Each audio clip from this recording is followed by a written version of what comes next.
Praise the Lord.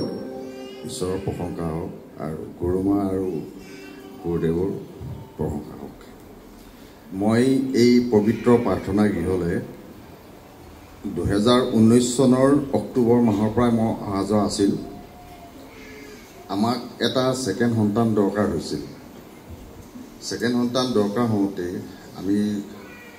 মই আৰু মোৰ পত্নীয়ে আমি যথেষ্টখিনি কষ্ট ভুগিবলগীয়া হৈছিল। বহুতো ডক্টৰৰ ওচৰত গৈছিলোঁ। ডক্টৰে আমাক IVF-ৰ কাৰণে লাষ্ট টাইমত IVF-ৰ কাৰণে আমাক যা যোগাৰ কৰিবলৈ কৈছিল।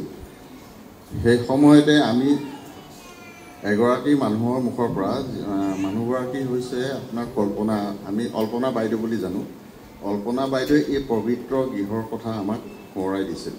তাৰ পাছতে আমি 2019 চনৰ অক্টোবৰ মাহৰ পৰা মই আৰু মোৰ পত্নী আৰু প্ৰথম পুত্ৰৰ সৈতে আমি পবিত্ৰ গৃহলৈ অহা যোৱা কৰিছিলোঁ। প্ৰায় 2020 চনত যে মোৰ মাইকী মানুহ কনচেপ্ট হৈছিল আৰু 2021 চনৰ 3 ডিচেম্বৰ তাৰিখে এটি পুত্ৰ সন্তান আমি লাভ কৰোঁ। এয়ে মোৰ সাক্ষ্য আছে। মোৰ নামটো নাজিমুল হুছেইন, ঘৰ শিৱসাগৰ।